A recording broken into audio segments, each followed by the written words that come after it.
Welcome back, sports fans. I'm Andy Singleton, People's Pen on Twitter. This is Fantasy Baseball coming at you on NickelPressTV. RotoRx, your fantasy prescription. I got Tehol to the side of me over here. He's actually changed his Twitter name, so it's not reflected in the graphics here yet. It's now the Lord Beddick. So once again, creating more work for me. The only one who's really doing any work behind the scenes here. But you are dressed to kill and ready to go. So what's going on this week? Not a whole lot, man. I apologize for that. If that didn't even cross my mind, I'll change it back for you, man. But it's back to Lord Beddick.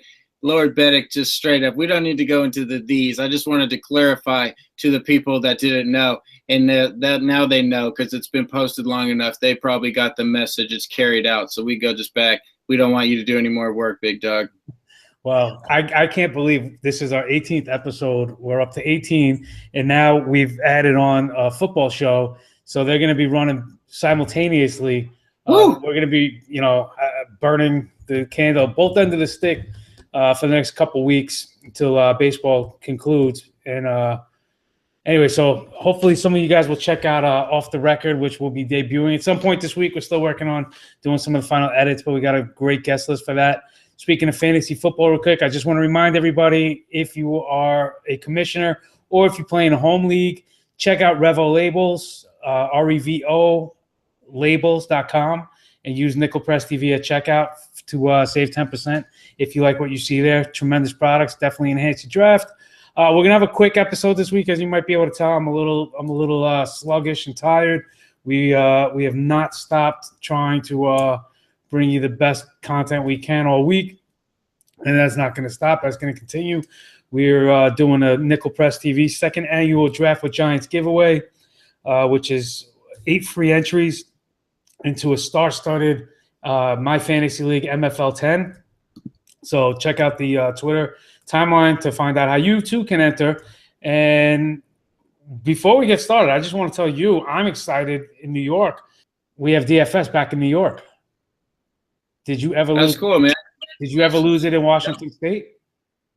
Yeah, I don't think we even have it here. I mean, can you get it up here? Can you get it here for me? I mean, I used to break the rules, and I used to just get it done because I got California addresses and connects in the trap house down there. So I was able to kind of slide by in them. But then, like, when they went through that whole deal, I could probably get away with it again. But, I mean, is it worth it for me to just go do that? Maybe it is. Maybe so. I just spent so much time actually doing these shows. I don't think I have time to actually play the games anymore. You know what I'm saying? I got you. I fully can understand and relate to that. Well, speaking of having not enough time to do things, the fantasy trade deadline is coming fast and furious. Maybe already has come to your league. If not, this is probably likely the last week you can make any trades. I've been seeing a bunch happen. I've seen on your timeline some things that you've been a part of or proposing or denying. So kudos to you for making the effort for all these. Do you want to enlighten us with some of these trade efforts you've attempted and failed or succeeded with? Yeah, my trade efforts are usually consolidation because I do such an incredible job at player pickups on the waiver wire all year long. That's kind of like my specialty, at least in this big money league. I'm on it.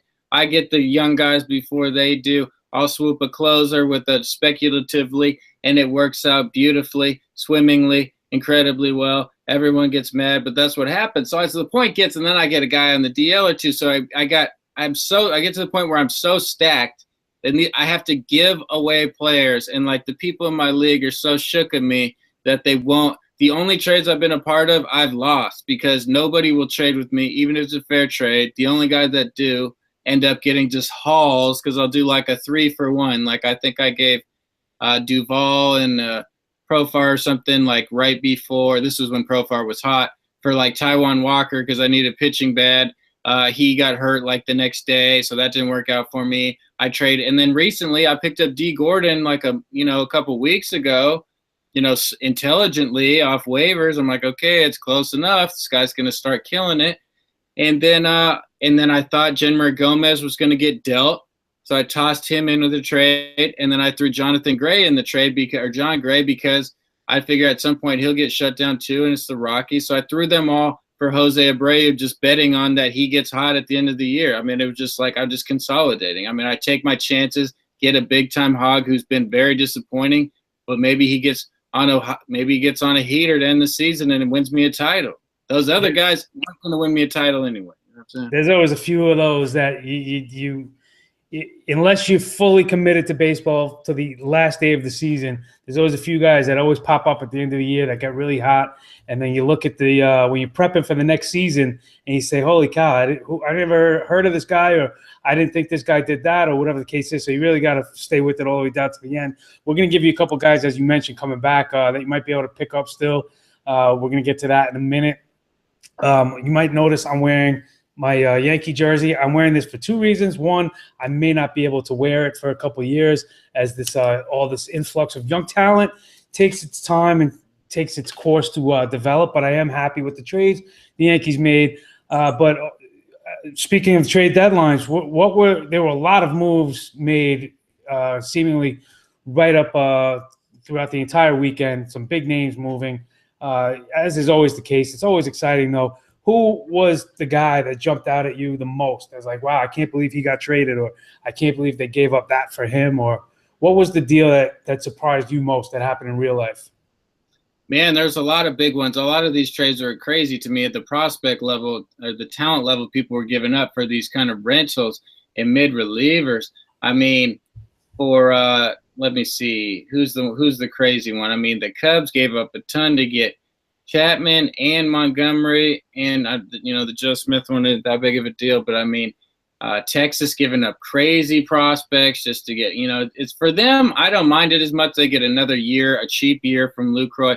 So, I mean, if he kills it, I don't have a problem with it. But even if one of those guys becomes a star or even close to a star, you may regret that. I mean, Texas, I thought they need another starting pitcher, but they go out and get another hitter, two more hitters with Beltran, and they did get a nice reliever, Jeffers. But, I think they need another starter. But, I mean, the lineup should just be, just about as potent as there is out there. And the bullpen went from a weakness at the beginning of the year to being nasty with like four guys at the end of that bullpen. Okay. Yeah, well, you mentioned a lot of closers, shifting, a lot of shifts. Four guys in particular that I'm thinking of, including a pair of new AL West closers in Edwin Diaz and Bedrosian. But you also got Tony Watson taking over in Pittsburgh, and Kelvin Herrera now shutting things down for the Royals. So some of those guys might be, still available to get. If you trade deadline hasn't passed yet and somebody's offering one of those guys to you, I say that because I know I just had Tony Watson offered to me. I personally had no interest, even though I do think he'll be effective. Just has to do more with my roster construction and what I have available and who I'd have to give up to make room to clear for Tony Watson. But of the four guys I just mentioned, one of those guys is in your backyard, Edwin Diaz. So are any of these guys that you would like one more than the other between the four I just mentioned? You forgot Thornburg out in Milwaukee, but maybe you forgot him for a good reason. But say hello to Lord Edwin, man. He's the king out here. This guy's immediately a top 5 closer in baseball, without question. And it's even shockingly to say this Bedrosian might be just on his level too. Two absolute stallions becoming closer basically the same day. Those two guys are absolutely filthy. You get one of those guys, you're going to be all good. I think the Mariners might win a few more games in the Angels down the stretch, so Diaz might be a superior option there. Watson, he'll be solid. Thornburg looks like he could be. He's got some upside too. He looks pretty nasty. You got to save the other day. And then who was the other one? Who was the other guy we're talking about? Watson. Tony Watson. Did you say Tony Watson? Yeah, that's who I'm watching. Herrera. Oh, yeah, and he's filthy. I mean, he'll be fine. I'm just more worried about the Royals just continuing nosedive onto their face just disgracefully and not coming up back-to-back World Series. Everybody wondered how they made it. Everybody dissed me for being like they totally overpaid for that bum-ass outfielder that they wanted to keep around Gordon. Oh, War-wise, he's great on defense. I don't care. Dude, go get me a minor leaguer and play defense. Get out of here, man. I knew the guy was a bum. Makes me look smart, though. Thank you, Alex Gordon. You're a bum. We remember you were a third baseman, the third pick overall from Nebraska or something. You're supposed to be a star. You're not. You still got paid like one. Kudos to you. Glad it worked out. So when players get traded to new teams, they sometimes have to shell out for a jersey number or a particular locker they might want, or whatever the case may be. Did Edwin Diaz pay you for the title of the Lord in Seattle? I don't know where that came from. I mean, you know, Edwin's a very regal name, a very royal name. I think they just felt that it was just fitting, and, you know, I don't really have a problem with it. You know, I mean, he didn't, you know, his people reached out to my people. You know, we kind of worked something out, and it's all good, man. Lord Edwin, he's good with me, man. He's an elder god, worshiping savage. So, you know, I got no problem with Lord Edwin. Say hello again. This guy is immediately one of the best closers in baseball. I think he's at like 18.6 Ks per night. You know, some crazy is going on here. Yeah, I'm going to sound horrible for this escaping me right now, but Cam Bedrosian, of course, is got bloodlines in MLB with his father being a retired pitcher, right? And that always kind of stuck out to me as I wonder if I gave him more credit and applied more to the numbers that he was putting up in college and the minor leagues than what he would actually be. But he's been every bit as good as his numbers have been leading up to this point. So I agree with you. Like he could very well be on the same level, and the Angels might have their closer of the future as well. So if Mike Scioscia could get on his knees and come by my house and get on his knees on the doormat so I can feed him whatever you can imagine, because after Houston Street just got yacked out by Boston the other day, DRA 6.5 or whatever it is, and then I pick up Bedrosian like a legend, like while it's happening, I'm like, there's no way. There is no way at this point in the season Street's going to be the closer.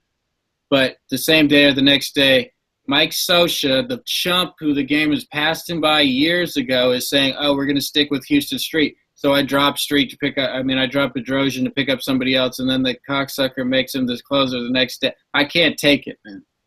Okay. Well, Mike Scioscia, if you happen to be listening to Roto RX, you know now. Brett Anderson. We'll stay in LA for a minute. Brett Anderson's coming back for the Dodgers. He's got he looked really good in one rehab start in A-ball, you know, going to AAA. For what it's worth, it was A-ball, but he's going to be in the Dodgers rotation. They're making a strong push to try to get to the postseason again. So I would have to think if Anderson can stick to the rotation, he's going to have some value. So maybe you can find him on a waiver wire or two, scrapping around. R.A. Dickey, I'm only mentioning him because I mentioned I traded for him, and I got some shellac for that a couple weeks ago. And since I traded for him, he was horrible. He finally put a good start together again, so hopefully he goes in the right direction with that. Ben Lively, a highly touted Phillies pitching prospect, he's been looking pretty dominant all year, and there's reason to believe he might be getting a call pretty soon with Philly kind of looking way more towards the future than anything. Lewis Brinson, as Tehol was mentioning, what the Rangers gave up for Lucroy, Brinson was definitely one of the centerpieces of that package, and now has a clear path in Milwaukee. I mean, they were rolling out the likes of Kirk Neuenweiss and Keon Broxton all year, and Lewis Brinson is probably better than both of those guys combined, or at least has potential to be. Were you excited to see Brinson get out of the Rangers' logjam in the outfield? Oh, yeah, and great job by Milwaukee turning in an aging catcher on a team going nowhere into two little stallions. You know, kudos to them. That's going to be big for them in the future. Yeah, and if he's ready to go, bring him up and let him get a little taste, let him savor the flavor a little bit. If he struggles a little bit and has to go back to the minors for a little while, oh well. If he kind of takes off like he might do, he's starting next season, and you got your future going. And again, you got this for a complaining, whining catcher, middle-aged catcher. You know, you had him for another year at cheap, but who cares? You weren't going to compete anyway. Great trade by Milwaukee. Love Brinson. Yeah, and it's pretty exciting in Milwaukee right now because they also called up Orlando Arcia, who was making a case for top 3 young shortstops at the beginning of this season. People were all over the hype train for Arcia, and then it kind of cooled off a little. Well, now he's up. I want to remind you, although he's still just 21 and he's developing power, hasn't really shown up yet, although, you know, people think he can get up into the 20 range and beyond. He has stolen bases. Defense should be able to keep him at shortstop. He can hit for average. So just be patient with him. He's going to get at bats now. If you have a need, maybe you lost Trevor Story, who we're going to bring in the fantasy doctor to break down right now. But maybe if you just lost a shortstop, as Drupal Cabrera just hit the DL, Trevor Story just hit the DL, Tulowitzki's gone now. So maybe if you got an immediate need for a shortstop, you look at an Arcia, but don't expect him to put up power numbers at this point. You'd be lucky if you get some average and maybe some runs and a couple steals from him. But it's, as Tehol was mentioning, exciting time in Milwaukee because you got two budding potential superstars now, possibly in the lineup every day. But before I bring in the doctor, you got any thoughts on Orlando Arcia? No, I'm a fan. I'm interested to see how this plays out for sure. He could be one of the most exciting young players in the game, so we'll let this play out. I like him hitting there. I like him in Milwaukee there, obviously. So, I'm intrigued. Yeah, if you got a weakness at shortstop, definitely worth the flyer on this dude. I mean, Bregman bricked, fell off heavily. Story, the beautiful story as it was, has now come to conclusion. That's a wrap, unfortunately. I know we were all enjoying that season. Tulo's broken, bone chip in the finger. How are you going to swing a bat like that without taking shots of pain medicine before every single game? So, yeah, I don't know. Yeah, this guy's definitely worth the flyer. Go salute. Well, we're gonna find out about that with Tulo and Story as we bring the doctor in. So let's go ahead and bring the doctor in real quick. And before I do that again, I didn't want to have to mention Bregman because he does have a hit, but it seems like he's still searching for his role in the majors. But anyway, let's bring in the doctor. Trevor Story, promising season. It seems like it's coming to an end, which means he's going to fall well short of the 2020 proclamation I had made at the beginning of the season. Although he did hit the prerequisite for home runs, the stolen bases are going to fall short of 20. But what does the doctor want to tell us? This is Dr. Seelan Parekh, the fantasy doctor. Bad news is coming out of Denver with the Colorado Rockies shortstop Trevor Story having an ulnar collateral ligament tear of his thumb. Now, what exactly is that? If you look at your hand itself, you've got the side on the pinky and the side on the thumb. There's a ligament that stabilizes either side of that thumb down here. This one's called the ulnar collateral ligament, and this is the one that Story tore. Now, the way he tore it is sliding into second base, and what probably happened is this is the base, and his thumb got stuck on the base, really jammed that thumb and pulled it outwards. By doing that, you snapped the ligament, and that can become problematic. For most of us, we probably wouldn't notice it so much because how much are you really gripping really strongly on a day-to-day basis? But for high-level athletes and somebody like Story, clearly needs to have surgery. Surgery is where you go in and you reconstruct and rebuild that ligament, and that restores the stability of the thumb, mostly so you can grip really hard. So you can imagine grabbing a bat or throwing a ball. You need to have really good grip. If you don't, the thumb kind of wobbles to the side and no longer can give you the grip strength you need.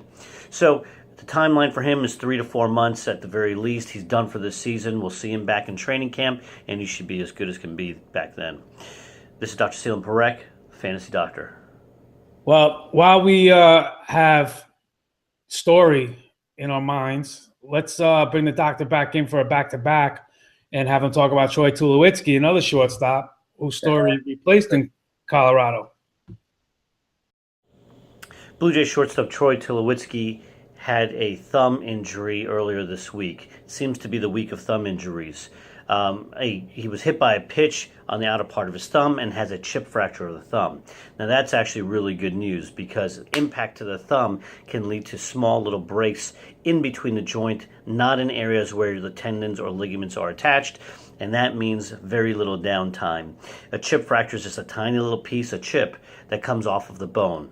Typically, there's very little downtime. He's going to be week to week. I anticipate that we'll see him back on the field within 2 to 4 weeks, but this cannot, I don't envision this becoming a very big deal. So look for him to be back in the lineup sometime in August, and he should be good to go. All right, well, hopefully that helps give you an idea of how you should handle the two of those guys going forward. One guy that's been out all year He was first round. I don't know. I mean, how do you feel about labeling guys as busts if they're injured? Because I kind of called him a bust when he did get injured because he was a first-round pick. I'm talking about A.J. Pollock. And I had people like going after my head saying, how can you call this guy a bust? It's horrible that he got injured. Of course it's horrible he got injured. But if you're playing fantasy and you spend a 5th pick or a 6th pick or, somewhere in the top 10 for him, the guy doesn't even play a game in the regular season, I think you're, a little disappointed and, maybe want to label him a bust. But he's swinging a bat again. He took batting practice off of Ruby De La Rosa, who's also rehabbing. And it looks like Pollock might be back in time for September. And the reason I say this is because he's probably on a boatload of waiver wire lists, so you might be able to add him. And if he comes anywhere near close to what was expected of him, that's a first-round talent that you're going to be able to add for the end of your season. That just doesn't happen every day. So would you be going after Pollock right now if you could find him? Is he really trying to play? I haven't been researching that. I mean, is he really trying to play? I wouldn't. If I was the team, I wouldn't even let him play. What's the point at this point? Yeah, he. Is Arizona officially out of playoff contention? I would think so. Yeah, so I mean, it's possible if he can, get back onto the field healthy. If he's playing, I'm picking him up. Period. If he's playing at all, I'm picking him up. Period. If I was them, I would not have him come back and play. Even if you had to drop somebody that was performing, just to clear room for this guy? Yeah. Okay. I agree. Yep. This guy's a star. This guy is a mother effing superstar, bruh. He had one good season. And, that was kind of why I wasn't buying into him in the first place. He's been kind of a late bloomer. Speaking of one good season and kind of disappointments, Yasiel Puig, our guy, just got sent out to the minors. I feel, I don't know, this could actually completely derail him, I think, because, if you're already worried about his mental makeup, what do you think sending him to the minors is going to do? They might have been better off trying to trade, which I think they were trying to do, so maybe they couldn't really find a willing partner. But another big bat I mentioned last episode was J.D. Martinez is coming back. I thought he would be back this Monday. He was actually just activated on Wednesday from the DL. We had talked about this in the past, that his power really hadn't been there this season, but the average was, and he was still complaining a little bit. Even though he's back, he was still complaining a little bit about his hand and swinging the bat. So tread lightly with J.D. Martinez, but he's another superstar. Are you familiar with Joe Musgrove in the Astros rotation? Very familiar with Joe Musgrove. Okay. Well, Joe Musgrove came up to make a spot start for the Astros, looked pretty good. And coincidentally, at the same time, Lance McCullers had yet another injury, which means Musgrove might now be in the rotation. And this is a winning team. So if you got a guy who's going to give you any signs of life, especially a young guy with upside, go out and see if you can find yourself a Joe Musgrove right now and add him, pick him up.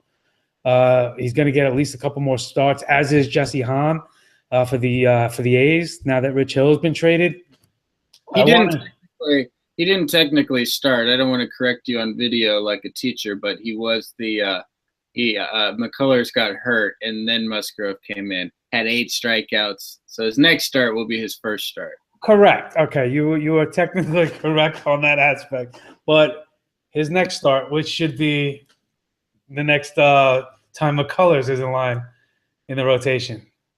So, more to the point, my recommendation and suggestion was to go out and find Musgrove to be able to use him. Would you be doing that?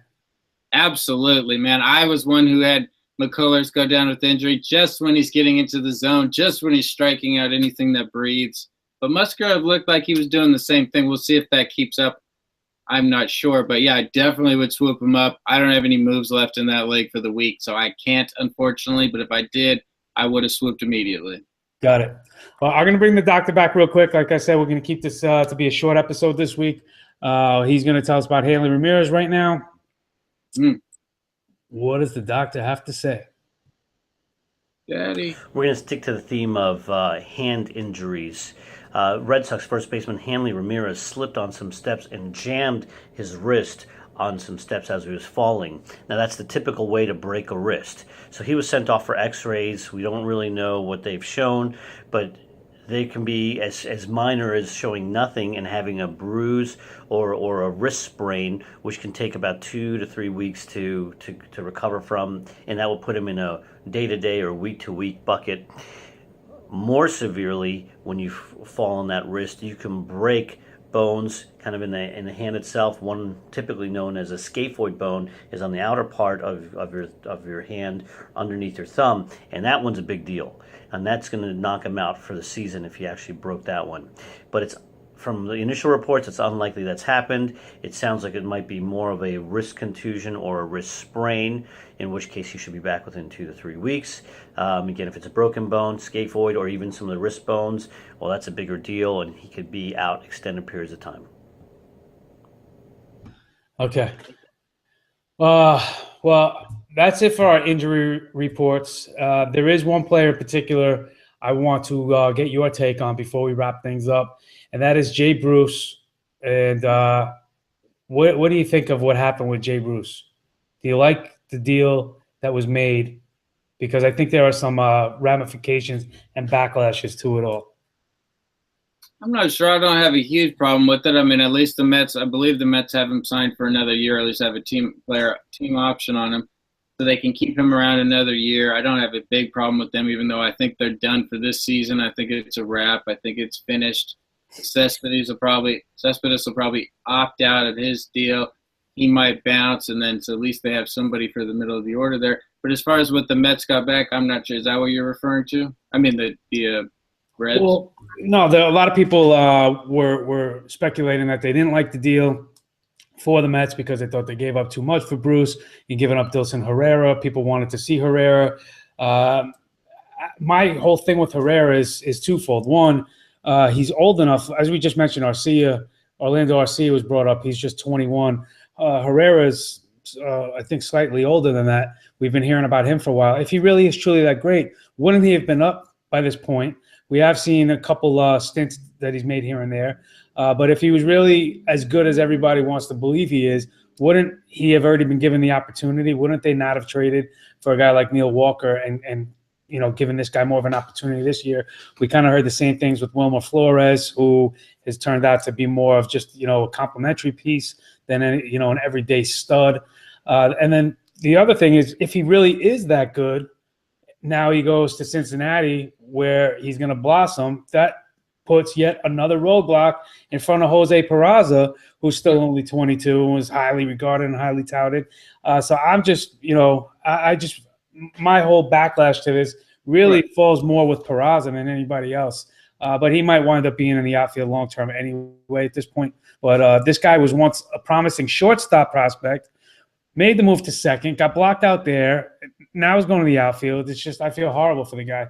But the Reds need all the talent they can get. They'll figure it out. As far as, not giving up too much for Jay Bruce. I mean, Carlos Beltran netted the number 4 overall pick from a year ago. He's 57 years old on a quarter of a season rental.